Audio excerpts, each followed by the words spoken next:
আসসালামু আলাইকুম, কেমন আছেন সবাই? আশা করছি ভালো আছেন। Welcome to my channel Shashi's basket. আজকে ভাবলাম যে একটু সুন্দর করে আমার মতন করে একটু গোছগাছ করে মানে সুন্দরভাবে একটু রেসিপি দেই। সচরাচর তো আমি ওভাবে রেসিপি দেইও না। আবার হচ্ছে দিলেও যেরকম সেরকম একটু জাস্ট ওভাবে পরিমাণও তো বলে দেই না, একটু দেখায় দেই আরকি। তো আজকে কেন যেন মনে হলো একটু আমার সাধ্য মতন আমি একটু সুন্দর করে গুছিয়ে রেসিপিটা দিই। যদিও পরবর্তীতে যায় সেটা একদম উলটপালট হয়ে গেছে, তবুও যাই হোক। তো কী রান্না হবে বুঝতে তো পারছেন মনে হয় না? নুডলসের পাকোড়া খুবই ঝটপট, খুবই সহজ একটা রেসিপি। নুডলসটা একটু যেভাবে আমরা রান্না করি নুডলস তার থেকে একটু বেশি সেদ্ধ করে নিয়েছি।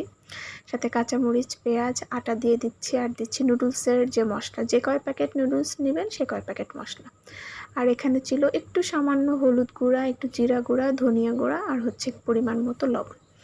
এইগুলা দিয়ে প্রথমে হালকা একটু মাখিয়ে নিলাম।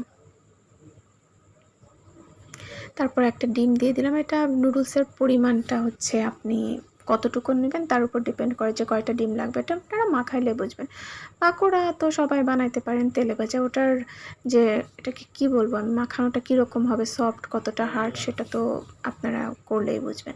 আর এই যে বললাম মানে এত গুছায় নিছিলাম সব কিছু, তারপরেও এলোমেলো হয়ে গেল, কারণ কর্নফ্লাওয়ার আর বেকিং পাউডার আমি সাজাইতেই ভুলে গেছি। তো যাই হোক, ঠিক আছে, এলোমেলো হয়ে গেছে। আমি তো আর এত সুন্দর শেপ না যে সুন্দর করে সব কিছু আপনাদের সামনে প্রেজেন্ট করব, তাই না? আর এটা অনেক সহজ একটা রান্না, যেটা আমার মনে হয় সবাই পারেন। তবুও যদি কেউ না পারেন, কারণ এখন ওয়েদারটা হয়েছে কি একটু ঠান্ডা ঠান্ডা আছে, বৃষ্টি হচ্ছে, সব ভাজা পোড়া একটু খাইতে মন চায়।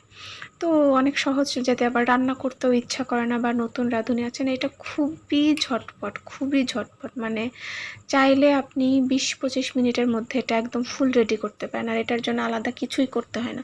নুডলস কম বেশি আমাদের বাসায় থাকেই, আর সব উপকরণই একদম ঘরোয়া, অন্য কোনো কিচ্ছুই লাগে না। আপনি যদি মনে করেন বেকিং পাউডার কর্নফ্লাওয়ার দিবেন না, দেন ইটস ইট, দিবেন না। কর্নফ্লাওয়ারের পরিবর্তে আপনারা চালের গুঁড়াটা কিন্তু দিতে পারেন। চালের গুঁড়া আমাদের অনেকের ঘরেই থেকে যায়, মানে ফ্রিজে তো থাকেই না, সেটাও দিয়ে দিতে পারেন। এটা জাস্ট এমনি দেয়, মানে খুবই সহজ। আসলে এত সহজেই যে এই জিনিসটা হয় এটা আমি আগে জানতাম না। আমি ভাবতাম যে কত না কিছু করতে হয়, বাট আমার বৌমনি আমি দেখেছি করেছে খুবই অল্প সময়ে এবং খুব দ্রুত হয়ে যায়। তো এই তো এখন একটু তেলে ভাজা হচ্ছে। আবার বলবেন না কেউ যে কড়াই এরকম কেন?